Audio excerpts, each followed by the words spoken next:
Senhor nos ajude.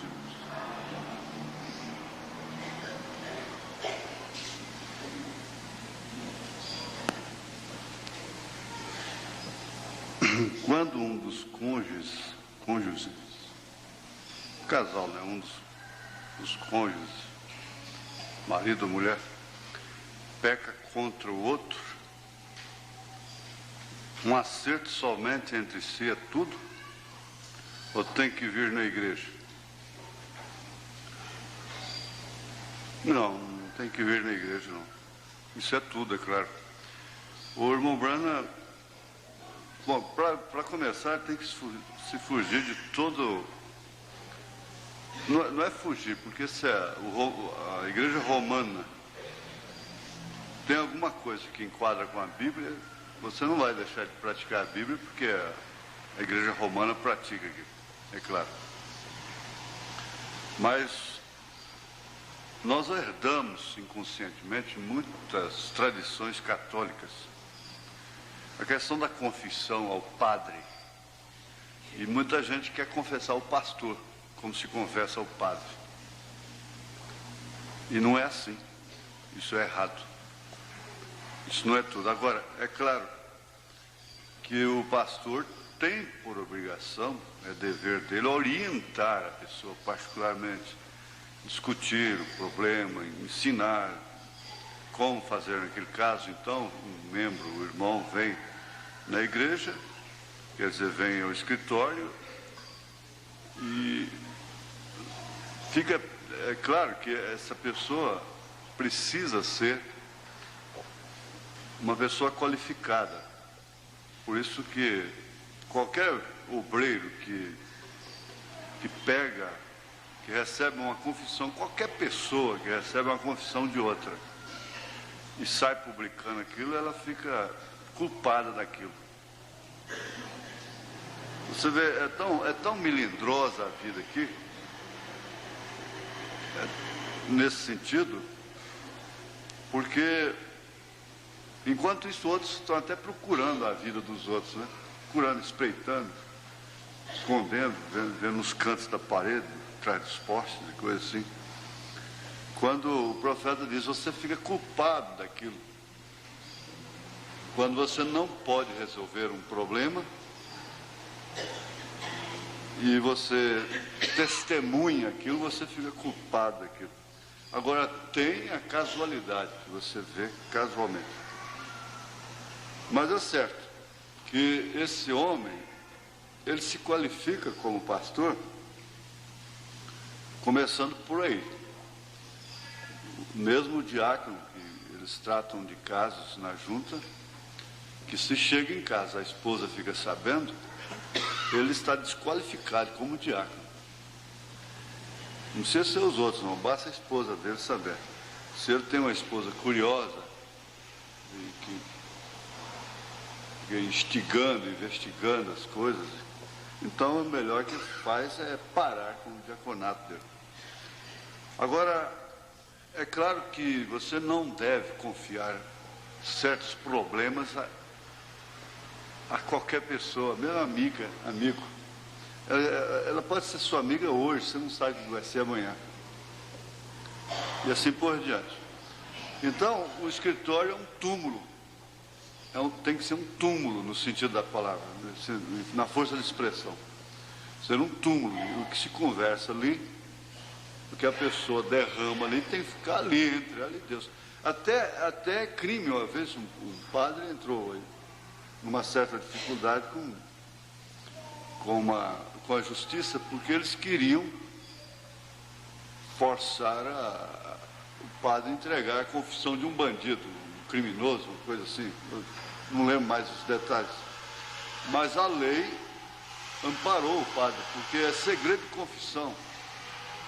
Então ele não pode, ele não tem obrigação de receber a confissão aqui, até mesmo de um crime, e depois entregar aquela pessoa. Ele pode aconselhar.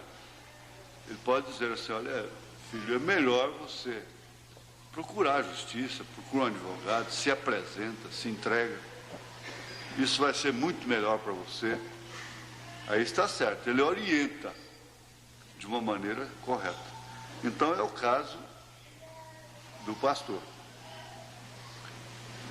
E então um irmão, uma irmã, não quer precipitar as coisas. E nós tínhamos às vezes treinamento no escritório, com auxiliares. A intenção era boa, de treinar os auxiliares naquelas coisas.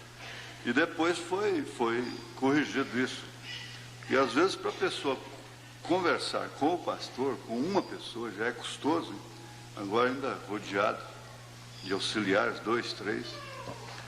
Então, às vezes você vem na igreja, vem ao escritório para ser orientado, o que se torna numa confissão, porque você vai contar o que aconteceu com você e o que você deve fazer da maneira bíblica, escriturística, na mensagem. Então você tem esse direito, não é? Mas até mesmo depois, se o casal quer vir, é espontâneo também. Mas, de todos os modos, o acerto é entre si. O irmão Branham disse para aquela mulher: você não pecou contra Deus, você pecou contra seu marido. Você deve falar com ele. E então, está certo. Quando um peca contra o outro, o acerto é entre si. Se conseguem contornar a questão entre si, está tudo bem, é uma vitória. E vocês então se ajoelham, põem aquilo debaixo do sangue, renovam os seus votos, e ele nunca cometeu aquilo, ela nunca cometeu aquilo, diz o irmão Branham. Ele nunca cometeu aquilo. Você não pode ficar depois lançando em rosto uma coisa que você põe debaixo do sangue de Jesus Cristo. Aí você pisa no sangue. Você fica enquadrado em Hebreus 10, Hebreus 6. Aí. Se você ora com uma pessoa, com um irmão, com uma irmã, que te ofendeu, qualquer coisa, ou a quem você ofendeu, e aquilo é posto debaixo do sangue, então não se toca naquilo mais nunca. Mais nunca. Aquilo nunca existiu. O irmão Branham disse que aqui na memória se lembra, porque esse é humano. Aqui. Mas diante de Deus ela foi justificada, porque aqui ela pode ser perdoada. E diante de Deus ela é justificada. E justificada quer dizer como se nunca tivesse acontecido aquilo. Então é muito boa a pergunta, é muito oportuna. Muito embora a gente está, de vez em quando, estudando isso, né? Agora, quando o caso te leva a afastar da comunhão,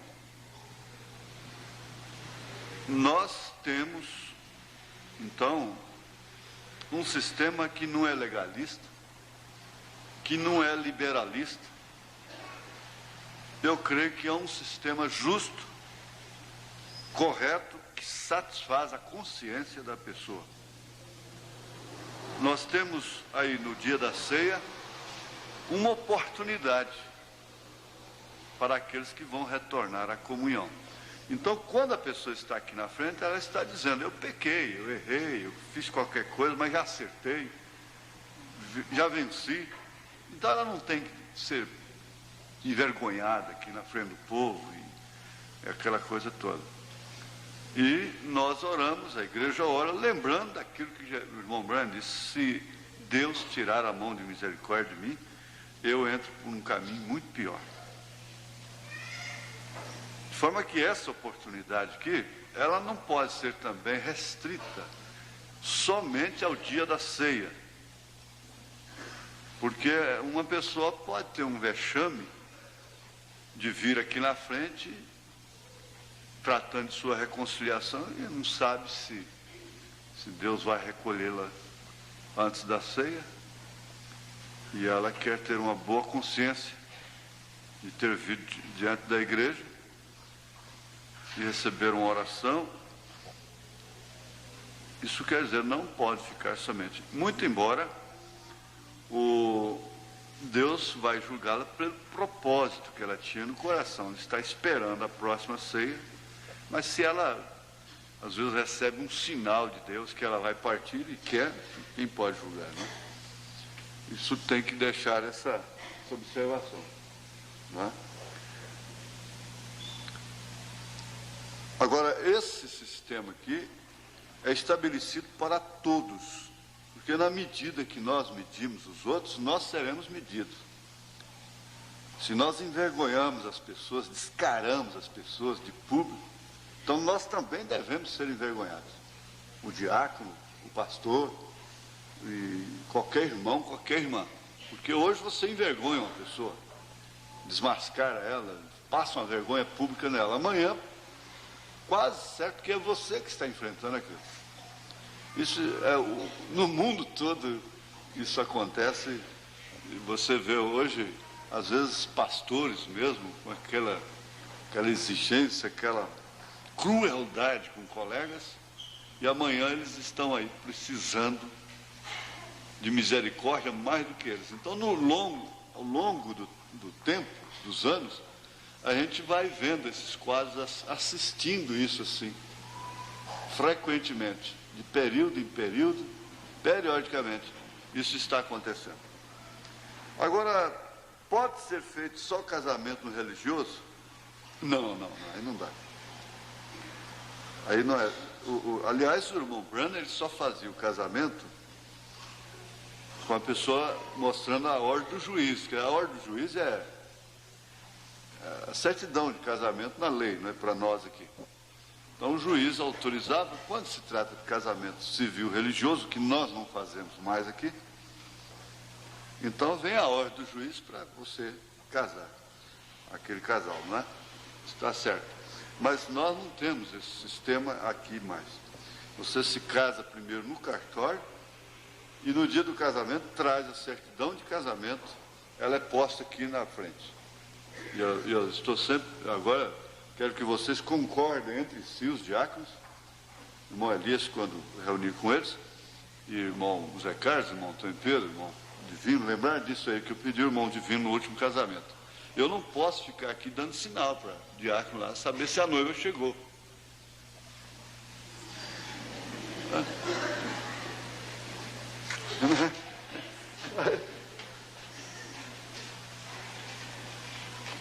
Então, eu tenho que ter um imediato, né? Esse diácono ali, ele é indispensável. Ali eu tenho um diácono ali. Se não foi, se ele ficar um mês parado, 2 meses, 3 meses, o ano todo parado lá, não tem problema. Deixa ele paradinho lá. Né? Ele entende até os sinais de olhos, né? É verdade. Então, cabe eu ter um imediato, um diácono, vir dar o sinal, né? Não precisa ficar de lá também, não, né? Então, vem comunicar com a gente. Já está tudo pronto, está na hora. Certo? Combinado? Está bem. Nós vamos ficar de pé, vamos ler a Bíblia.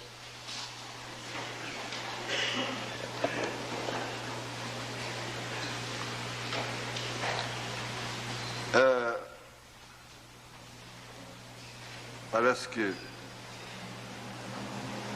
está mais relacionada a leitura com o que nós já comentamos, porque não sei se vamos enquadrar isso aqui nessa recapitulação que nós vamos fazer como escola, né? Na mensagem influência. É 1 João, capítulo 1, verso 9. Se confessarmos os nossos pecados, Ele é fiel e justo para nos perdoar os pecados e nos purificar de toda injustiça. Eu escolhi o texto baseado nessa resposta, nessa pergunta, não é? Deus amado, nós te pedimos com humildade nos nossos corações que o Senhor tenha mais misericórdia de nós e ajude-nos a prosseguirmos de uma maneira simples, humilde e correta diante dos teus olhos. Nós precisamos muito do Senhor. Nós não estamos aqui para julgar, porque nem mesmo Jesus veio aqui para julgar. E o profeta disse que ele não podia julgar. Nós estamos aqui numa dimensão que está limitada exclusivamente ao pecado.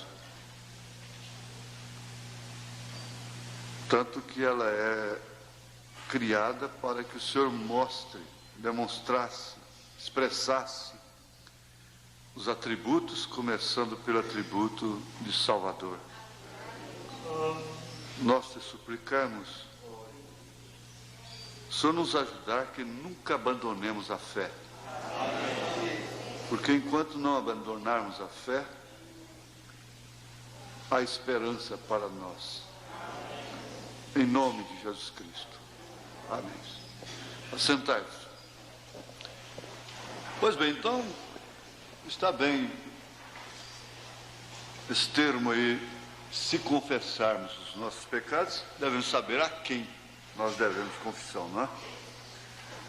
Na mensagem Influência, que é, sem dúvida alguma, uma escola de crianças, mas nós somos crianças, né? Eu quero lembrar um pouquinho, eu já estou com o termo já viciando, né? Muito embora, Deus, ele, né? Ele, né? E a gente vai ficando assim, né? E vai causando influência sobre os outros também, né? Ainda que nós já tenhamos estudado isso aqui, né?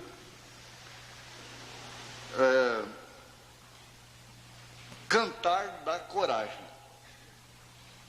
Você sabia que cantar dá coragem? Você sabe disso, não sabe? Os soldados, quando estão indo à batalha, você sabe o que fazem? Tocam música e cantam. E tem até um pilotãozinho que toca a flauta, né? Que é as flautas, né? Tocam música e cantam e coisas assim para dar-lhes coragem. E quando estamos indo à batalha, nós cantamos. Isso nos dá coragem para continuarmos.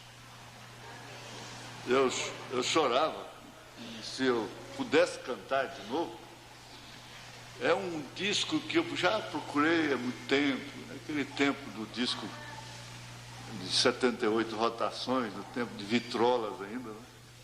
Isso tem mais de 15 anos, né? Tem. O Otávio, ele ri quando eu falo assim, mas tem mais de 15 anos. Mais de 15 anos atrás.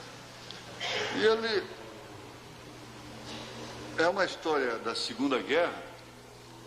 Eu não sei se este é o caso, porque inclusive lhe faltava uma perna. Se ele perdeu a perna na guerra, não sei. Orlando Silva, não sei se foi. Um dos maiores celesteiros que o Brasil já teve.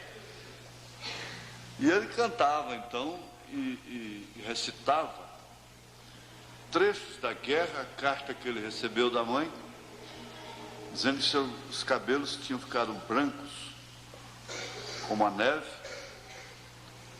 e ele cantava aquela carta depois, né?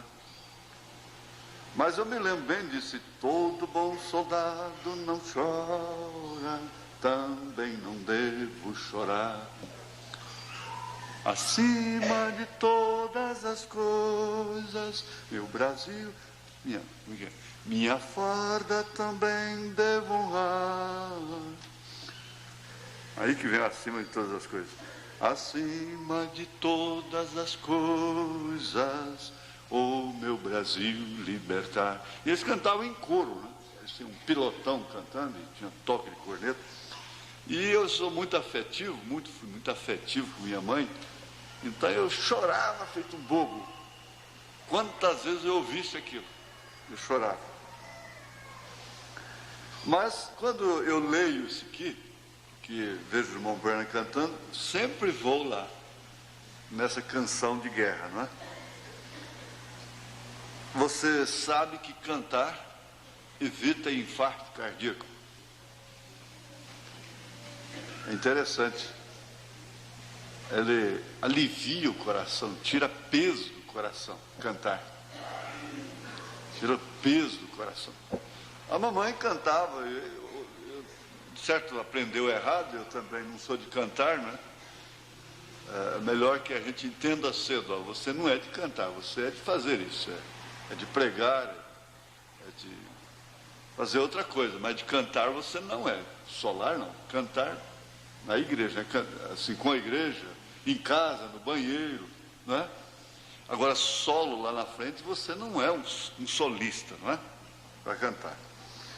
E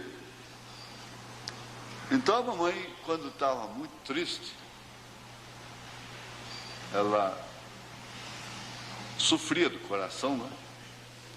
E lhe dava olheiras, assim, e ela ficava puxando o fôlego com dificuldade, dor no lado esquerdo. E ela, eu me lembro muitas vezes dela chorando, e quem mamãe chorou mais na vida foi por causa de mim, por causa de minha irmã. Ela orava muito, e eu entendo que ela preocupava mais com minha irmã, assim, em questão de futuro. Por ser mulher, casamento, essa coisa toda, né? E eu entristecia qualquer coisa, se falavam de mim, qualquer coisa, então minha mãe chorava. E ela cantava: quando te sentes triste, doendo o coração, olhe com fé para cima, Deus dá consolação. Eu sei que está errado, a música parece que é outra, não sei. Mas o certo é que logo ela estava aliviada. Ela estava aliviada. E você canta outros hinos, como esse hino de Lutero, deveria ser cantado de cor, não é, por todos nós. Infelizmente eu não sei. Em determinadas horas a igreja tem que cantar isso em coro, como uma resistência mesmo àqueles espíritos que esse hino resistiu. Castelo forte é o nosso Deus. E às vezes você canta isso em culto doméstico, se põe de pé, a família está passando por uma crise muito difícil, se põe de pé e canta de mãos dadas, e a igreja se põe de pé e canta de mãos dadas, ou de mãos levantadas, ou com a Bíblia na mão, e canta esse hino, e passa por aquilo, cantando, às vezes cantando. Não aquele cântico também que é um tipo de um cântico que faz é provocar a pessoa. Tem um tipo de cântico que quando você está errado, e numa, pirraçando a mãe, o pai, a irmã, o irmão dentro de casa, e que o outro fala, você começa a cantar. Eu amo, quer dizer, você, né? Aí então você sabe o que vai acontecer. Mas o irmão Branham, com a pequena mulher do presunto, disse que ela catou tudo, humildemente, e começou a cantar lá na cozinha, não de pirraça, né? Aquela vozinha meiga, suave. Carregaria Jesus sua cruz sozinho, porventura não carregaria eu também a mim? Aquilo foi o suficiente para ganhar não só o marido, mas o marido das outras também, né? Salvou as almas delas. De forma que esse é uma boa coisa. Agora o irmão Carlos disse: a igreja canta mais animada nos encontros. Mas de fato é mesmo, nos encontros você fica ali fora e vai ver como o cântico é diferente. E ele está certo. Parece que é um tempo de festa, não é? Uma festa contagiante assim, que o povo canta. E você diz: não, eu não estou cantando porque estou triste, estou amargurado, eu fui ofendida, qualquer coisa, então por isso eu não canto. Está certo, que é custoso começar, e você começa, não é? Porque ele vive, né? Mas vai indo, desembucha, sai. Você vai sentindo na hora que sai. Sorrir. Eu já li aqui para vocês o conselho médico. Você precisa sorrir. Pelo menos 12 minutos por dia. Se você não consegue, põe a pessoa para te fazer cócegas. Agora, às vezes é o que salva a gente até de certos apesos, abafamentos, né? No coração. Sorrir e cantar, porque é justamente uma coisa ao contrário daquilo, é um antídoto, né? Do que está se vivendo na hora. É certo que há hinos que combinam com o momento, não é? Esses hinos Rio Profundo, Há uma terra além do rio, nós já vamos pelo vale um a um, parece que eles estão sendo, a gente já nem gosta de cantar, não é? Eu avisto uma terra, né? Eu avisto uma terra feliz. Tem gente que já fica pensando na morte, né? E não quer cantar, não é? Não, faça o seguinte, cante na igreja, porque você já começa por aí abrindo o coração para receber a bênção. Cante em casa. E é claro que tem momentos, tem horas que é hora de chorar, não é hora de rir. Mas tudo isso Deus deixou. Não tem nada que o homem faça de normal, dentro do normal, é claro, que o inimigo veio e perverteu o normal, né? E não seja criado por Deus. O sorriso é criado por Deus. Então tem pessoas que são mais extrovertidas, que sorriem mais, outras não sorriem, geralmente elas são tensas, introvertidas, e sofrem de gastrite, úlcera, e assim por diante. Me faz lembrar daquele rapaz que estava à beira do suicídio e foi no médico lá na França, e o médico tanto trabalhou com ele que não teve jeito, psicoanalista, né? Ele disse, olha, você vai assistir aquele palhaço famoso aí, que tem no circo, disse o nome dele. Ele pulou no meio da sala e disse, doutor, aquele palhaço sou eu. Aquele palhaço sou eu. E às vezes a gente, né, grita para a gente mesmo certas horas, aquele palhaço sou eu. Médico, cura-te a ti mesmo. Então a vida é assim. E você às vezes pode fazer tudo pelos outros, não pode fazer por si mesmo. Canta e procura viver a certas alturas da vida, você procura viver mais pelos outros. Porque para você mesmo seria melhor você ir embora. Paulo chegou a isso, ele disse, eu prefiro partir e estar com Cristo, porque isso é ainda melhor. Mas por amor de vós, eu vou ficar. Acho que se Paulo pedisse, estalasse o dedo, ele iria embora, né? Bom, aí nós vamos começar com outra liçãozinha, diversificando o assunto. Aqui no parágrafo 8, ele comenta sobre o dízimo. Mas me lembro de uma pequena história que eu quero que vocês saibam. Um dia havia uma mulher viúva, ela tinha um bando de crianças. Isso é a inferência bíblica, não é? É a inferência profética, ele era um profeta. O papai daquelas pequenas crianças morreu. E ela só tinha 2 pênis. E ela veio pela rua uma vez e era dinheiro de dízimo, apenas pênis.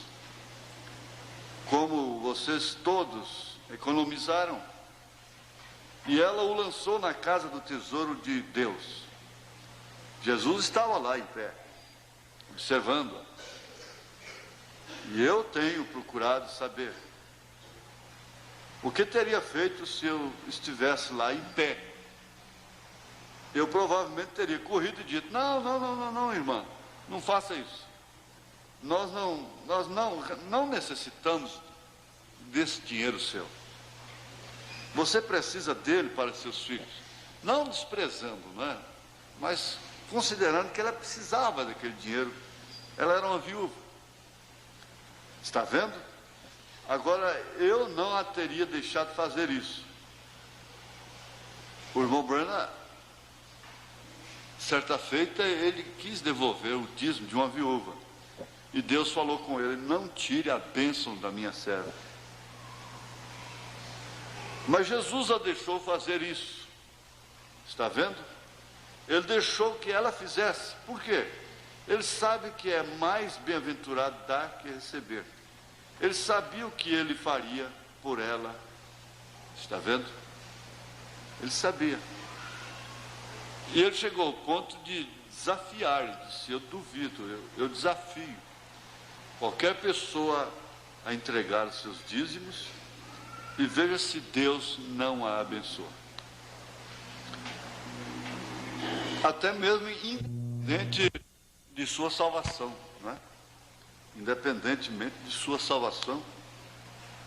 E como nós temos comentado, uma das causas principais do progresso dos Estados Unidos é que eles foram criados assim, eles foram colonizados, dando ofertas e dízimos. E dizem que Ford, da Ford, virou uma multinacional famosa. O velho Ford chegou a dar 100% da sua renda como dízimos. Colgate, esse da Colgate chegou a dar 90%. Prosperou tanto. E a prosperidade, nesse caso aí, não lhes separaram, não é? De Deus, nesse sentido, pelo menos. Porque, conforme nós comentamos, domingo passado, se corre, o bicho pega, se fica, o bicho come. Se não prospera, é preguiçoso, é desordenado, com tal nem deveis comer. Se prospera, separa de Deus. A coisa fica difícil, né? Se ora demais, lê demais, começa a sair com novas doutrinas, com visões e coisas. Se não ora, se não lê, esfria na fé. Então, se corre, o bicho pega, se fica, o bicho come. Essa questão dos dízimos, o dízimo traz prosperidade. E eles blasfemam muito contra os pastores. Eles dizem que é para engordar pastor e coisa e tal, e dar carro para pastor, e casa para pastor, e para mulher de pastor, e para filho de pastor. Então eles blasfemam muito sobre isso, não é? Mas eles esquecem do que dão para o diabo, do que dão para Satanás. Eu disse agora, cada brasileiro tem uma casa.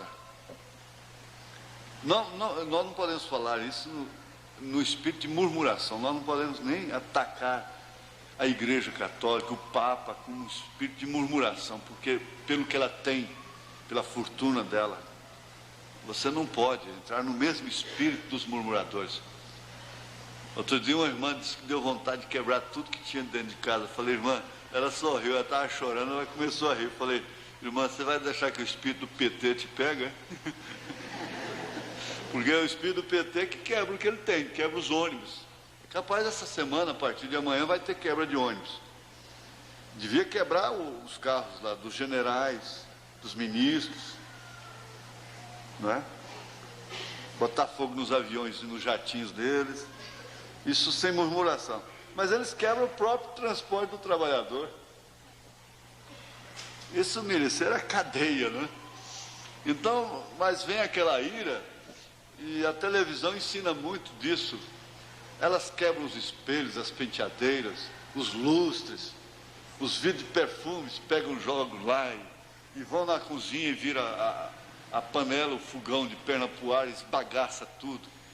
Tem espíritos que pegam pais de família, que quebra guarda-roupa, faz um monte lá, depois põe fogo, né? Que ele comprou com tanta dificuldade. Dá um espírito de quebra-quebra, pisa nos óculos, sapateia em cima. Eu falei, ela começou a rir, eu falei: isso aí te dá um espírito de PT, mano. Dá um espírito de PT, de quebra-quebra, né? Devia ser PQ, Partido dos Quebra-Quebras, né? PQQ. Mas é isso aí. Isso não leva ninguém a lugar nenhum. Depois, então, dá os dízimos para o diabo, para o fumo, para o álcool, para os remédios, para os espíritos de enfermidades. E eu sei que, na verdade, há muitas, só durante os anos eu ouço isso. Saudade do tempo que meu marido andava de bicicleta, que nós não tínhamos nada, tínhamos apenas um barraquinho. E ajudou e lutamos. Depois que ele pegou carro e telefone e tudo, agora ele já não tem outro, ele tem outras. E foi a prosperidade que fez isso. Agora, ninguém deve ter medo disso.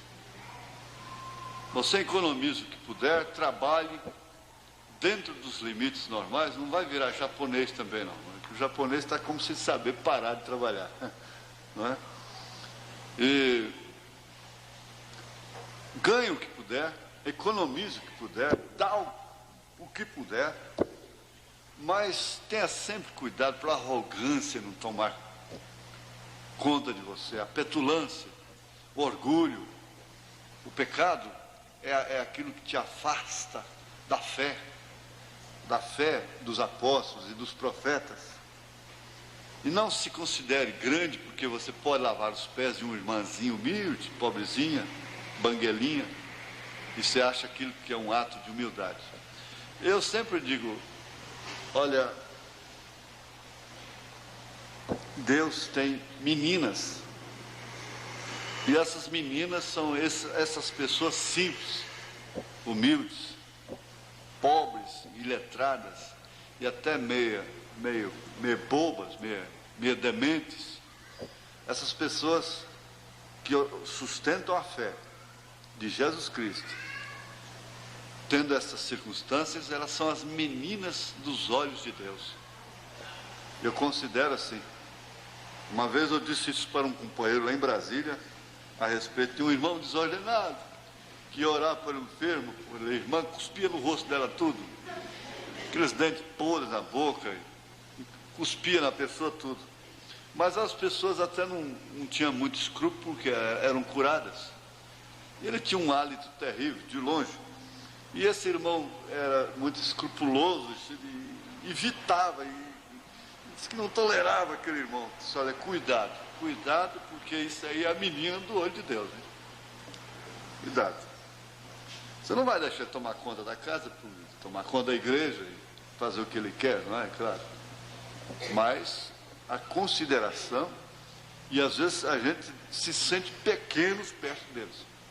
E tem hora que a gente tem inveja deles. Vocês não sabem muito o que é, como eu disse domingo passado, essas meninas, esses meninos, que hoje estão dando trabalho para os pais, incompreensão, então eles não sabem o que é fome, não sabem o que é ser órfão. Você tem seu pai, não sabe o que é ser uma filha sem pai, um filho sem pai.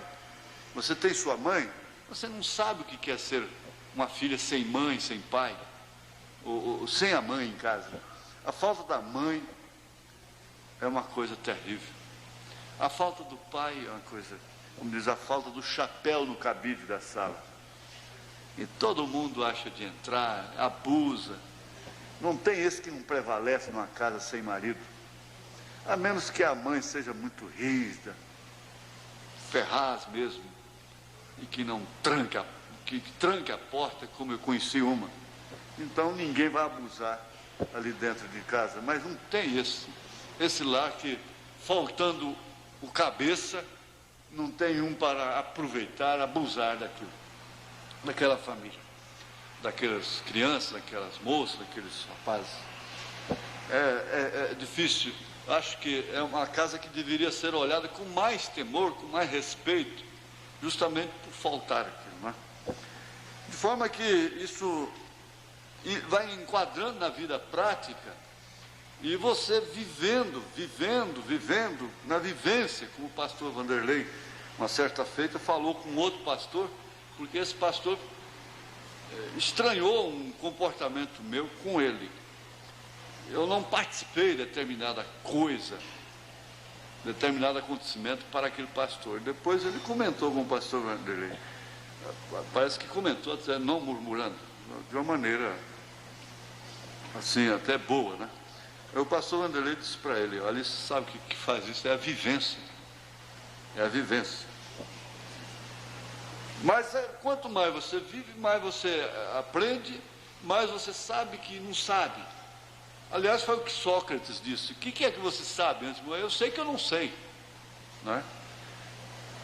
Mas aí nós vamos trazer para o parágrafo 10, que ele disse: bom, Jesus ama as criancinhas, ele ama.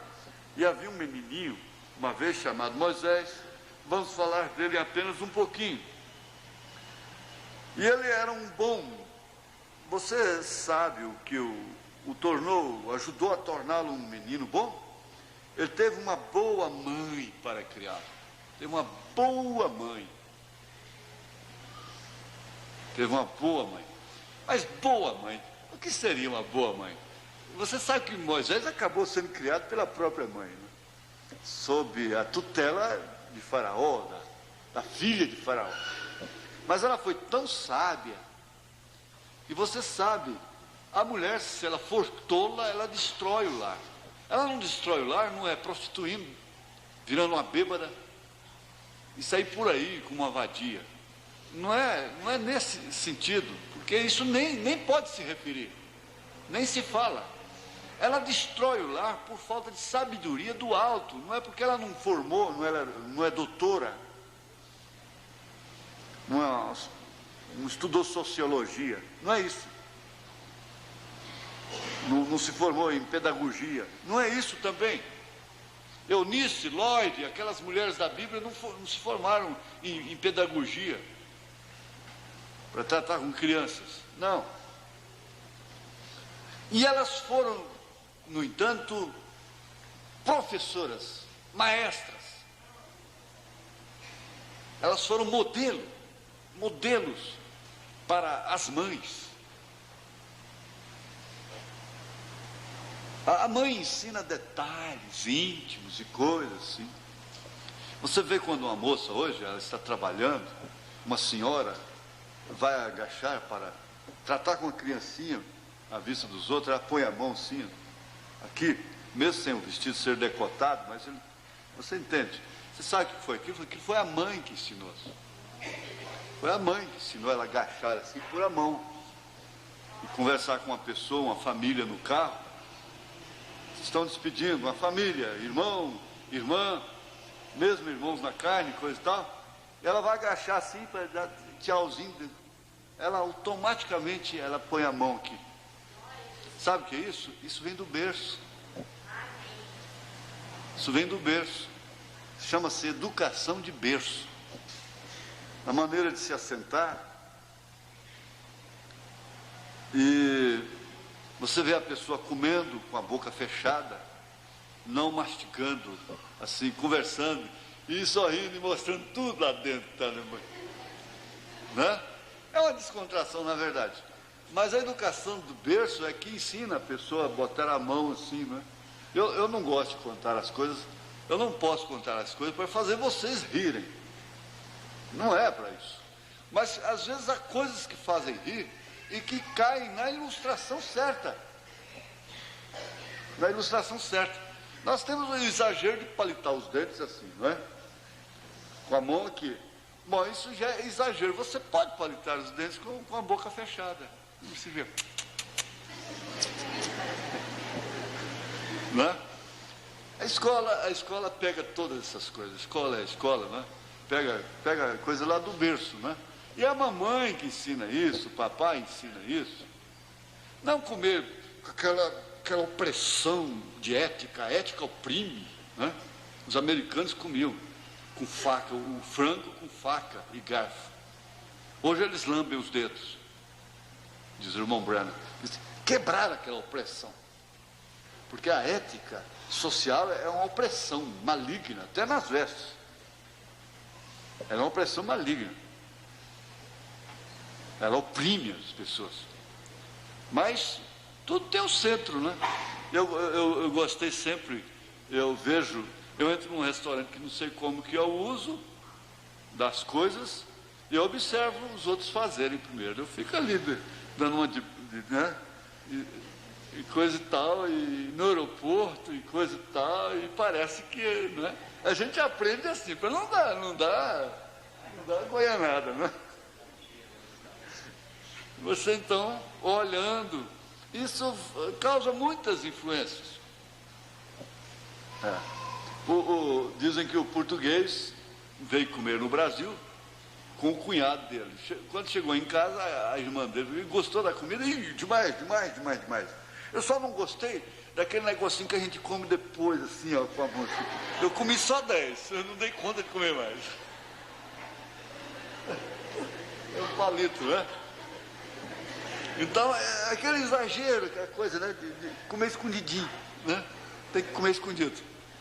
E nessa graça, eu posso falar assim, se tem algum irmão português, mas eles lá criticam do brasileiro, né? Dizem que lá eles criticam o brasileiro, principalmente no fator de economia, né? Mas ele teve uma boa mãe. A mãe é que faz o berço. Tem aquele pensamento, escutai, esse pensamento profundo. As mãos que embalam o berço são as mãos que regem o mundo, que dirigem o mundo. E quando você conversa e vê o tratamento que as pessoas dedicam às outras, o comportamento social da pessoa nas horas difíceis, você vai ver logo, essa menina teve uma educação. A mãe dela deu uma boa educação para ela. Então aquele desafio, sua mãe não te deu educação, não? Por que não fala seu pai, né? Escuta, imbecil, sua mãe não te deu educação, não?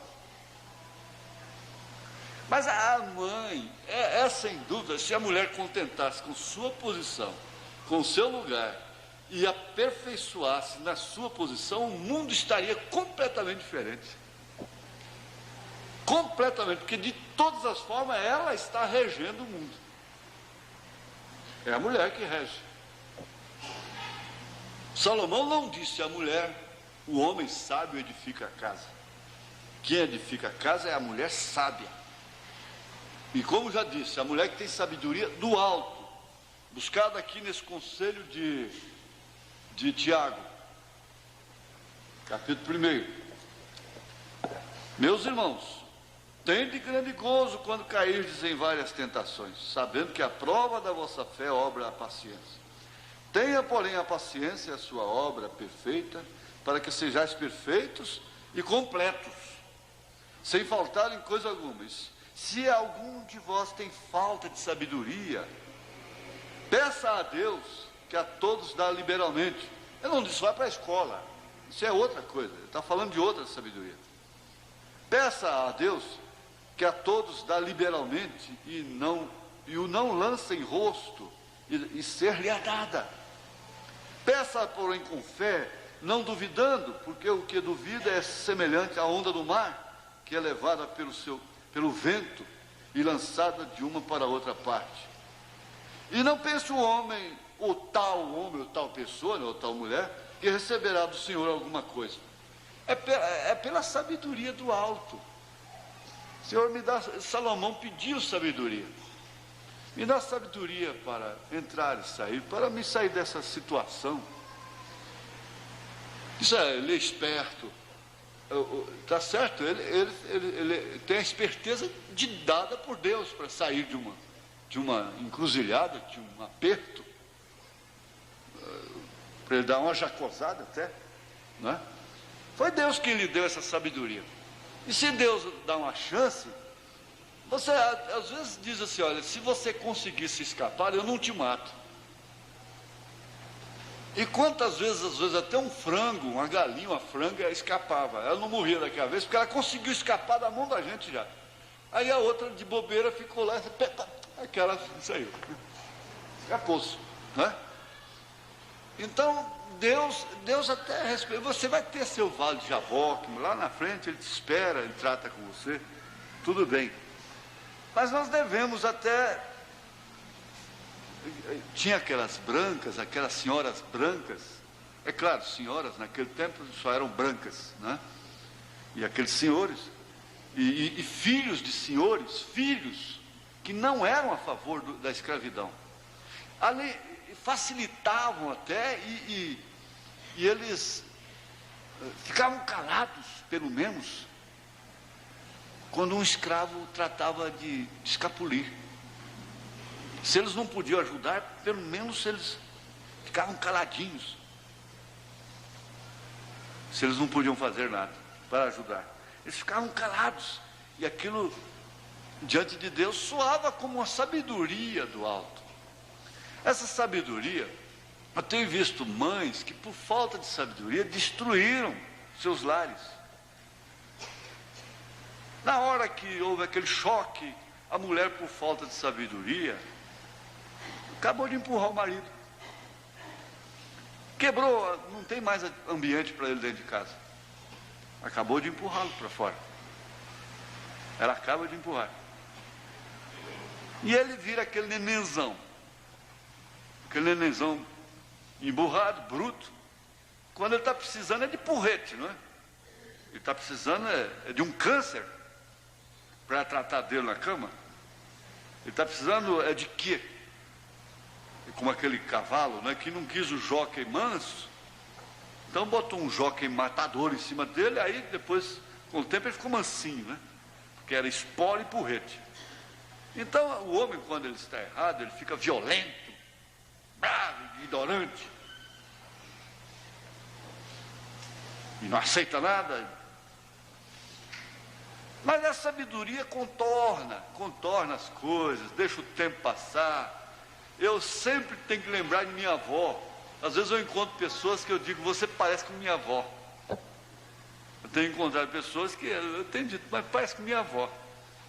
Até não entender certas coisas que a gente fala, e eu pareço com meu avô, que eu fico nervoso quando eu tenho que falar de uma coisa 2 vezes, né?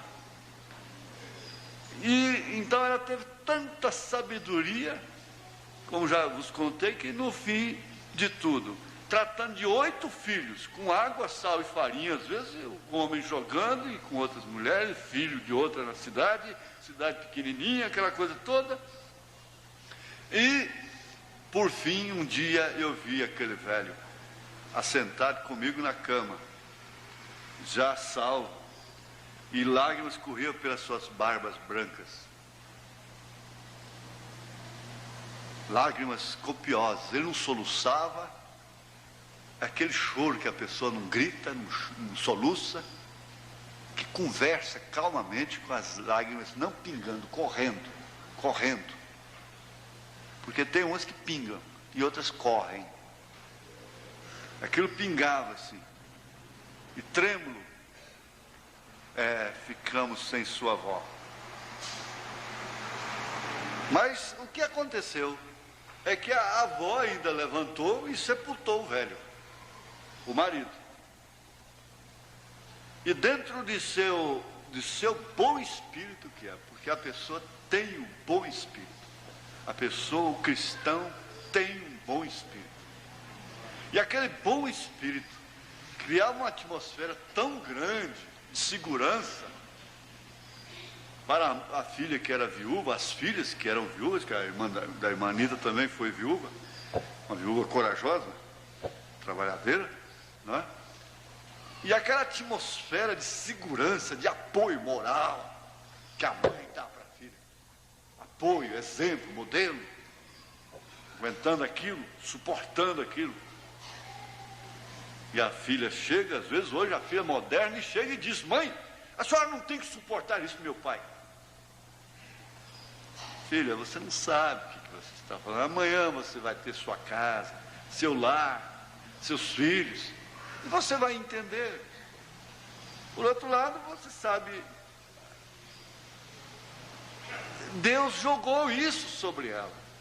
É a maior missão que existe na terra, é ser mãe. É a mais importante que existe.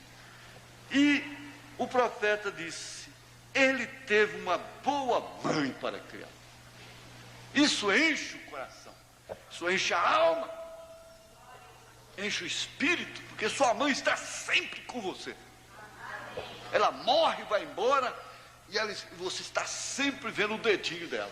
Meu filho, minha filha, eu não te falei, eu não te ensinei.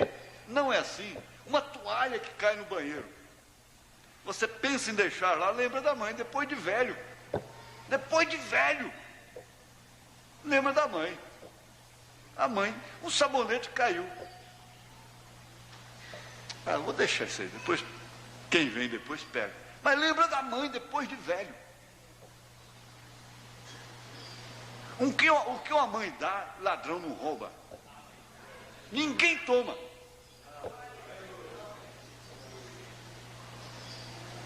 De forma que o princípio de uma família parte é da matriz, não tem jeito. Ela é matriz. Ela é matriz. Se a matriz é redonda, a matriz é a forma. Se a forma é redonda, o bolo é redondo. Se a forma é quadrada, o bolo é quadrado. Se a forma é em forma de uma estrela, o bolo vai sair em forma de uma estrela. Se é octogonal, quase destruncou tudo. Então o bolo sai de acordo com aquilo. Ele teve uma boa mãe para criá-lo. Está vendo? Foi isso. Ela o ensinou a respeito do Senhor. Ela passou os princípios do seu povo para ele. E vocês, pequenos meninos e meninas, têm o mesmo tipo de mãe para criá-los, ensiná-los a respeito do Senhor. É aquele exemplo de sabedoria. Ninguém resolve nada com mau temperamento, com estupidez, com agressão. Qual delas tem conseguido sustentar o lar pela força social, pela violência, pelo ataque histérico, pelo nervosismo, pela agressão? Nenhuma delas. Todas elas ficam sozinhas. Ao longo do tempo, no fim, chegam sozinhas, abandonadas e vítimas. São vítimas, sempre são as vítimas. Pois é, esse tipo de mãe vocês têm, porque elas têm sido ensinadas e por isso sabem ensinar. Você vê a diferença. Agora eu fiquei sabendo de uma coisa que o irmão Branham até louvaria. Dizem que o governo do México não aceitou, não permitiu que novelas brasileiras fossem rodadas lá. Isso eu ouvi num comentário na Brasil Central, na Rádio Brasil Central, que estava acabando, um comentarista lá, um sociólogo, inclusive uma mulher, mostrando o que são essas novelas brasileiras. E eles não pouparam o nome de Xuxa e de Angélica e tudo. Um deles disse, elas estão alienando as crianças. E é um tipo de vida padrão. Padronizando, a televisão está padronizando os níveis. Não vai ter mais família com um princípio próprio. É tudo padronizado. Todos iguais. Eu estava vendo, quando nós chegamos em Aruanã, naqueles bons tempos, você podia deixar o motor da canoa, posar na canoa, com o tanque cheio de gasolina, e todos os seus pertences, sua traia de pesca, de caça, você podia deixar dentro da canoa. No outro dia, amanhecia lá. Você podia ter que cobrir por causa do sereno. Depois que a televisão entrou lá, acabou. Não precisa mais, não tem que deixar lá para eles roubarem. Eles entram nas casas, arrombam as portas e entram. A televisão ensinou a eles roubarem. Por quê? ela ensina boas coisas. Ela ensina, na verdade. É muita maturidade, muita experiência, para poder ver aquilo e extrair somente aquilo que a abelha faz, o néctar, não? Extrair só a coisa boa. É necessário muita maturidade, muita personalidade e coisa assim. Então, enquanto ela ensina uma coisa boa, ela está ensinando 10 que não presta. Você pensa que está certo. Passa um filme lá que mostra a consequência do adultério. Lá no fim a mulher morre, a amante morre, o marido fica sozinho, vira um bêbado, vai para a rua, para a sarjeta. Traz esse exemplo, não resta dúvida. Mas aquele trecho, aquele pedacinho, aqueles momentos que ele estava lá em fragrância, em experiências íntimas com a amante, aquele ali, o que aquilo causa na hora, fica lá em cima, registrado. Que aquilo causa no momento, no instante daquilo. Muitas vezes até reprovado. Então, esse ensinamento, eu preguei e vou ainda falar sobre essa Dalila, que é essa ciência. E ela se tornou a mãe, a mamãe das crianças, dos baixinhos, dos gatinhos, das gatinhas, que já estão vestidinhas, conforme elas mesmas, nas miniaturas, aquelas sainhas curtinhas, igual muitas irmãs estão vestindo suas filhinhas já também, mostrando a calcinha, e aquela sainha, mini sainha, aquela coisa toda, é a forma. Vai dando esse ensinamento para sua filha e depois, na hora que você tiver com a consciência pesada, Jesus pode te ajudar. Ele teve uma boa mãe. Aí o irmão Brana vem e fala sobre a correção, que a coisa mais absurda que existe hoje é bater numa criança. Pois a polícia bate. A polícia pode bater, o pai mais a mãe não. A polícia pode quebrar dentes, pode quebrar braço, pode queimar, pode dar choques, pôr em câmara de gás, pode fazer tudo, como eu estava vendo no jornal ontem. Agora a mãe, mas o pai não pode. Porque aí o vizinho chama a polícia, vai para a polícia. Um espancamento numa criança é um crime. Billy Paul bateu numa criança dele fora da hora. O irmão Branham disse: você feriu o anjo dessa criança. Mas esse mesmo Branham, com essa mesma Bíblia, disse: a mãe que não bate não é uma boa mãe. Ela não é uma boa mãe. Essa mãe que bate por ataque de nervo, até aqui dentro mesmo, não é essa. A criança começa, um cientista alemão disse, a criança começa a ser corrigida aos 8 meses de idade. É relativo, é proporcional, é claro. Aqueles são ossinhos frágeis. Naquele instante, nos 8 meses de idade, ela já sabe que não pode pegar esse relógio, se a mãe for sábia. Ela já começa a distinguir o que é brinquedo de criança e o que não é brinquedo de criança. Mas sabe o que é? É que elas não têm tempo para dedicar.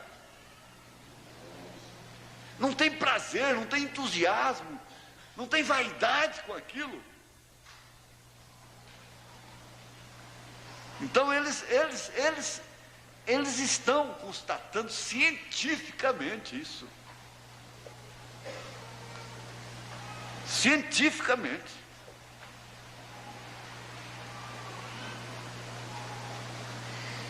Porque tudo que a mãe, a maneira que a mãe comporta na hora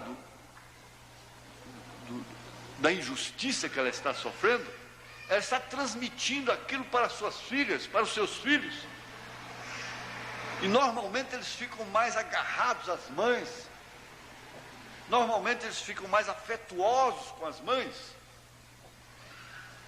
mais amorosos, ficam ao lado delas. Quando eles crescem, ficam adultos que podem entender as coisas. Porque desde criança já distingue. O subconsciente de uma criança é tão lúcido quanto a de uma pessoa adulta. Pelo contrário, ele é mais aguçado. Certos comportamentos conjugais com a criancinha lá no berço, dormindo, afeta a criança. São leis. A discussão perante uma criança que nasceu ontem afeta o seu sistema psíquico. Os atritos, a falta de educação, a agressão. Por que que uma mulher se sente no direito de agredir um homem com palavras? Por que que um homem se sente no direito de agredir uma mulher com palavras descaridosas? Um filho agredir uma mãe com palavras descaridosas. Uma filha trata a mãe como se ela que fosse a mãe. Uma mãe autoritária. Mãe, isso. Mãe, cala. Mãe faz, mãe traz. Se ela vai aprender inglês, tudo é please, please, please, please, por favor, por favor, por favor. Mas português não tem nada de please.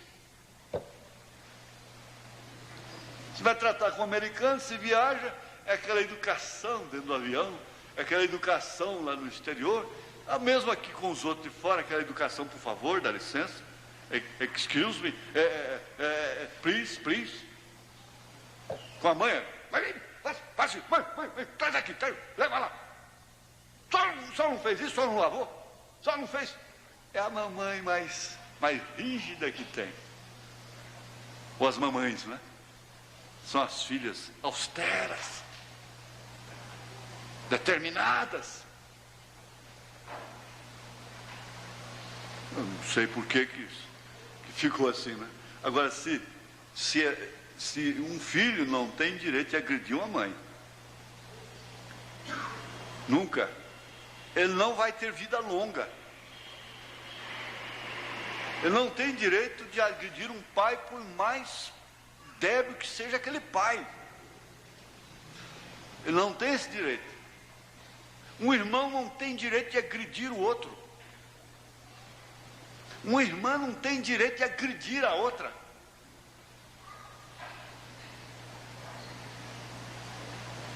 E se pelo menos, como diz o irmão Branham, nós somos, parece que 8? Eram 8? 8 ou 6? Não sei. 8 Branhams. E nós rolamos no chão, e quando nós levantamos, somos os mesmos Branhams. Eu já contei isso aqui, eu tenho 2 irmãos da Anitta, onde tem muita gente, muitos irmãos, acontece de um ficar de mal com o outro muito tempo. E eles ficavam de mal 2 anos. E não comia na mesa junto e nada. Um dia eu lembro disso como se fosse hoje. Sei até o nome da pessoa. Pegou um na esquina lá, o outro que era de mal. O cara, o estranho que pegou era bem mais forte, né? Ia bater. Aí esse primo meu, que era de mal com seu irmão, que ia apanhar do outro, entrou e os dois deram um corno no camarada. Entrou e brigou por ele e mostrou que era irmão dele. Depois xingou um ou outro, virou as costas, um saiu para o lado, outro para o outro.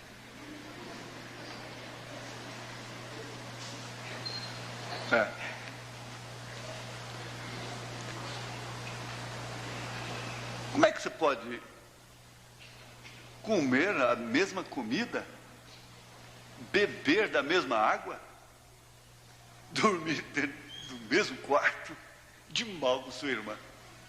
Deve ser uma atmosfera terrível, né? A atmosfera que diminui a vida, envelhece antes do tempo. E assim por diante. Mas a mãe, a grande mãe, a mamãe, e é o que você está sendo hoje, né? A mamãe, você está com essa chance na era mais custosa que existe, que precisa mais de sabedoria do alto. é a era mais custosa para a mãe. Eu não sei se dá para entrar no outro tópico. Aí emenda aqui com o ensino religioso. Vai para o 23, né? Que ele diz que alguém lhe ajudou quando você deu o seu primeiro passo. E quem te ajuda é como disse um rapaz quando seu pai morreu. Ele disse, tudo que eu sou na vida hoje, essa é a outra parte, né? Que é do pai, do homem. Como o irmão Brand diz aqui mesmo, que sua mãe lhe dá o ensino, ela forma o berço, e seu pai ensina você a ser um homem de negócio, do trabalho, não é? Então, ele chorando, disse, tudo que eu sou hoje, porque ele era um rapaz próspero, ainda novo, e já bastante próspero, já formado, já, e o velho era muito amigo, amicíssimo dele, não era apenas pai, era amigo. Então ele falou assim com aquele sentimento de alma mesmo, por dentro assim, tudo que eu sou hoje eu agradeço a ele.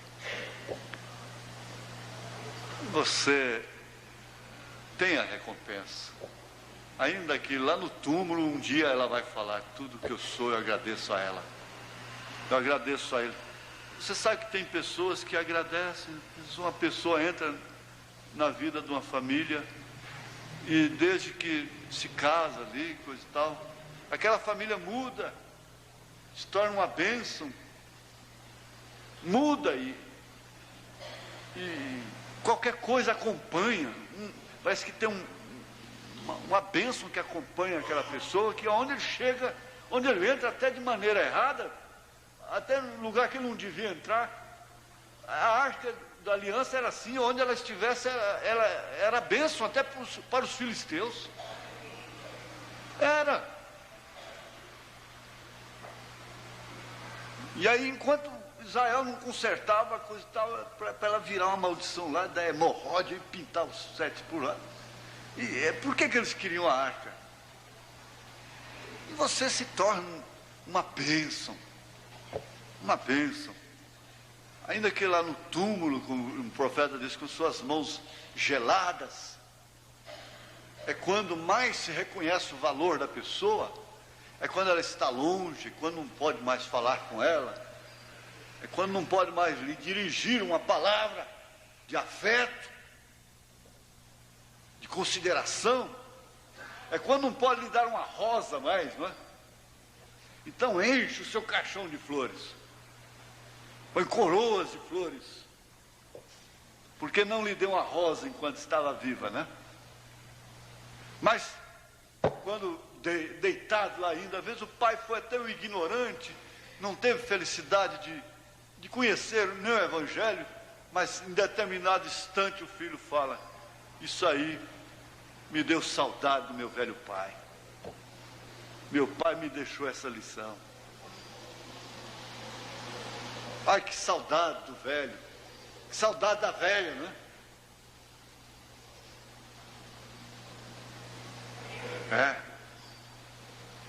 Ele ajudou você a dar o seu primeiro passo. Alguém sempre te ajuda a dar o seu primeiro passo. E você terá que ser ajudado também no seu último passo. Eu vi uma coisa escrita que eu achei interessante. Ela é póstuma, né? Quando eu nasci, eu chorei. Enquanto eu chorava, todos riam. Agora, quando eu morri, todos choram e eu sorri. Parece que até é de crente, né? É um cemitério. Eu vi numa vidraçaria, naturalmente, para levar para o cemitério. Tá? A fotografia dela. Eu achei que tão bonita, achei que interessante. Será que é de um crente que tinha certeza da salvação? Quando eu nasci, só eu chorei, todos sorriam, porque chegou uma criança, claro, ele chegou, né? E as titias, né? A vovó, Todo mundo sorri, né? Foi bem, feliz o parto, nasceu perfeito, tudo bem. Agora que eu estou morto, né? Todos choram e eu sorrio. E eu estou sorrindo. Gostei muito daquilo. Me deu até vontade de copiar, viu?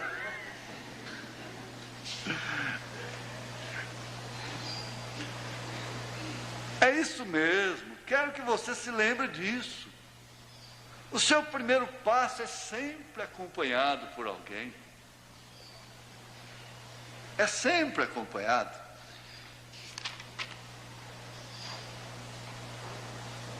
Ele foi um jovem bem-sucedido também, porque ele já era rico. Era apenas um jovem, talvez 18 anos de idade, tinha acabado de sair do ensino do 2º grau, e ele era rico. Agora você está vendo, ele teve o tipo certo de professor para ensiná-lo a andar certo. Ele teve o tipo certo de professor.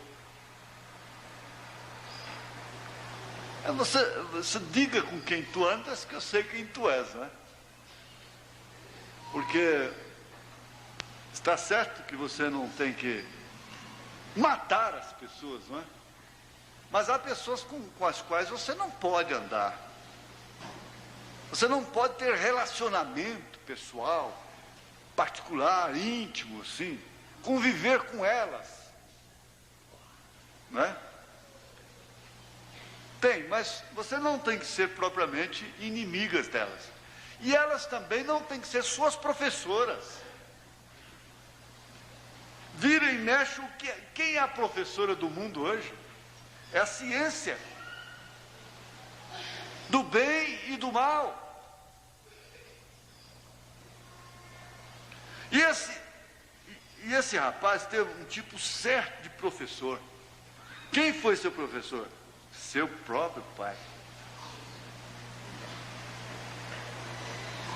Até mesmo que, todavia, um jovem, e ele era rico em dinheiro, ele tinha ganho muito dinheiro, ele deve ter sido um verdadeiro, ele era um governante, mesmo naquela idade, muito bem sucedido. Ora, gente, qual é o pai que não quer ver um filho bem sucedido? Próspero, né?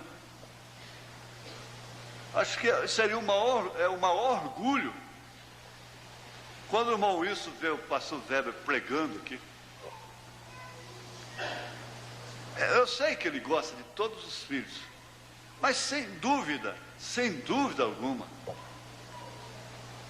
quando ele vê seu filho aqui na frente pregando, ele deve ter uma sensação. Até parece que eu fiz essa pergunta uma vez para ele aqui, não foi, irmãos? Foi. Deve ser uma sensação boa demais, não é? A gente vê um filho, uma filha, numa posição que honra. Que honra você. Honrando os pais, que é o primeiro mandamento com promessa. Você alonga a sua vida. Da longevidade, quer dizer, vida longa. Vive-se muitos anos quem honra o pai e a mãe. E ele, seu próprio pai, ora, se algum dia o seu filho ou sua filha se transtornar e endereçar por um caminho errado, você terá uma consciência boa. Pedro fala da consciência boa. E de fato não existe um tribunal aqui na terra maior do que a consciência, dentro dos nossos sentidos, da forma natural falando. Não existe. Porque a consciência te mostra, te leva lá atrás. E você vem vindo com aquela criança, nos seus cultos domésticos.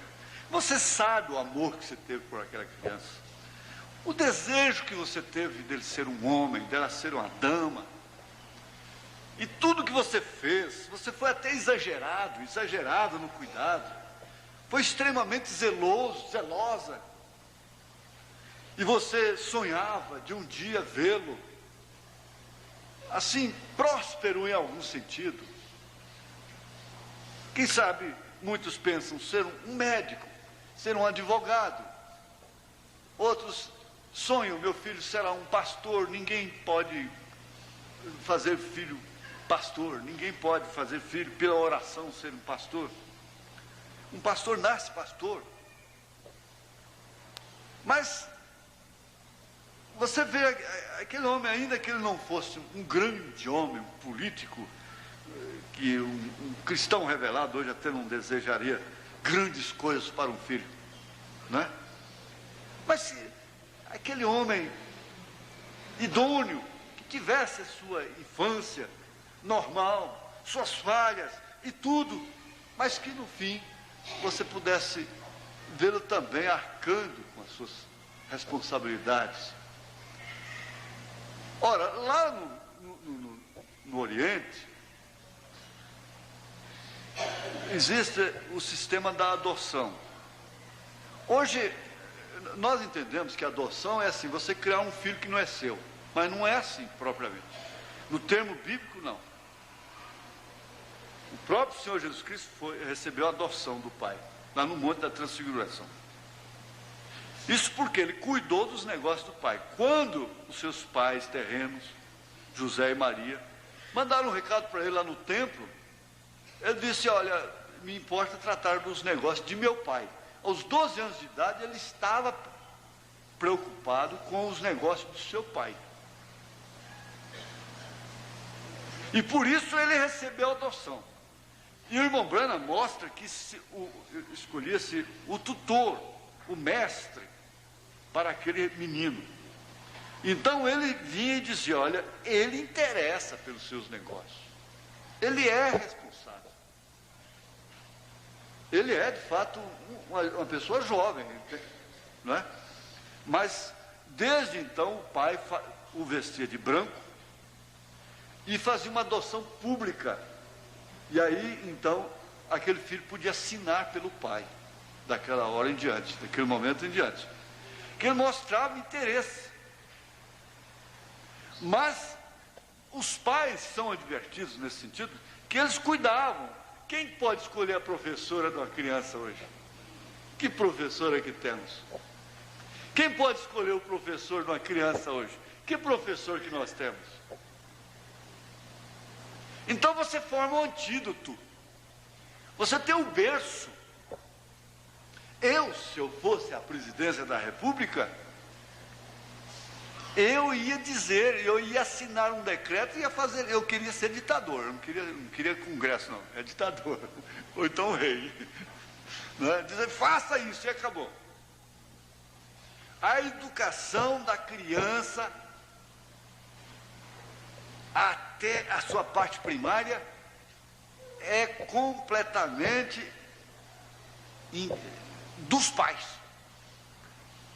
Aí então eu ia botar a cadeia, a televisão em cadeia, todos os dias. Tinha uma escola de primário em casa, na televisão. O profeta disse, ela poderia ser uma bênção. Então ia ter uma escola primária em casa. Primária.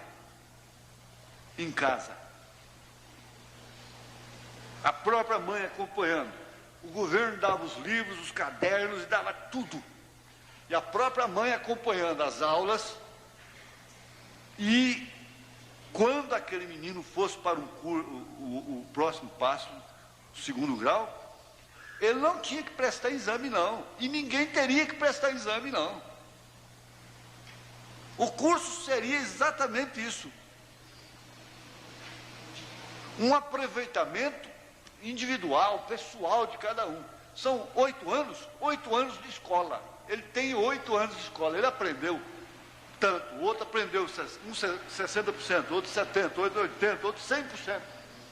Mas todos eles aprenderam, não há analfabeto, não haveria analfabeto. Todos eles aprenderam. Agora, é claro, para ir para um curso superior, aí ele ia mostrar o que ele aprendeu, né? É claro. Mas o mestre estaria dentro de casa. dentro da própria casa. Mas isso pode ser, gente. Pode ser, eu falo com experiência própria. Aquele escritozinho, aquele caderno que eu tenho, tipo de um diáriozinho, uma biografia minha, diz que quando ele foi para a escola, ele já não foi como leigo, como analfabeto, porque a sua mãe e sua avó já haviam ensinado ele em casa, ele já sabia ler a Bíblia.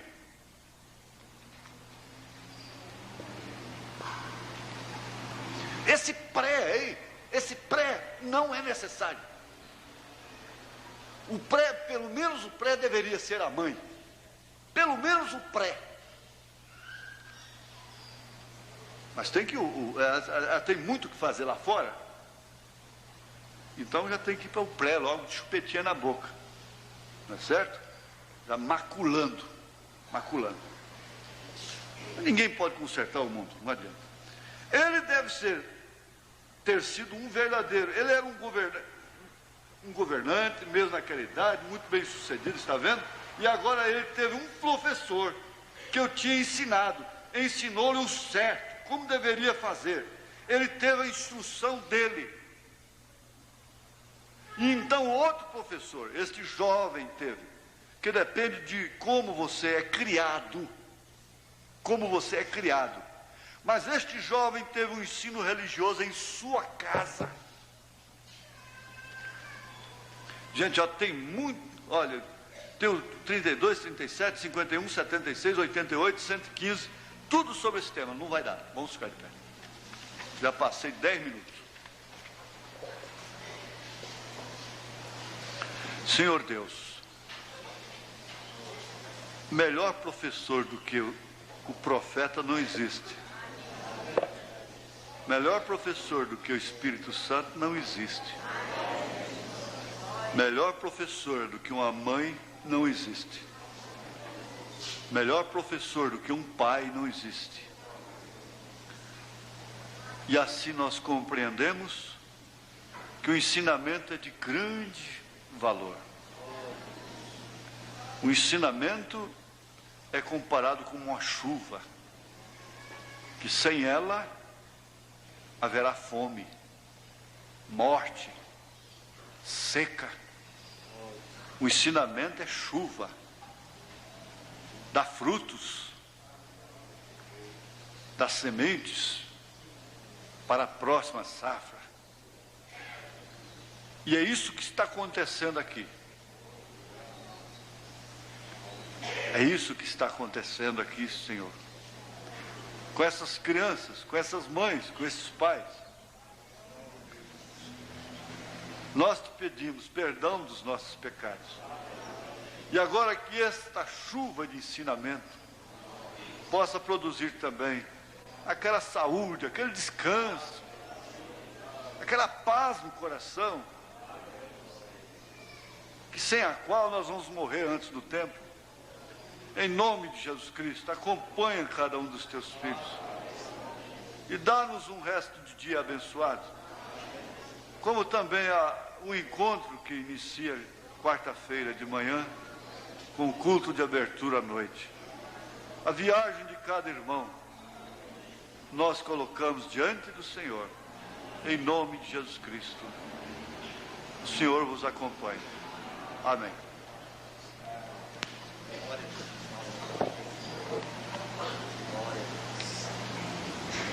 Abençoe um outro, irmãos. Volte para casa com gratidão no coração por a bênção que Deus tem nos abençoado nesta manhã.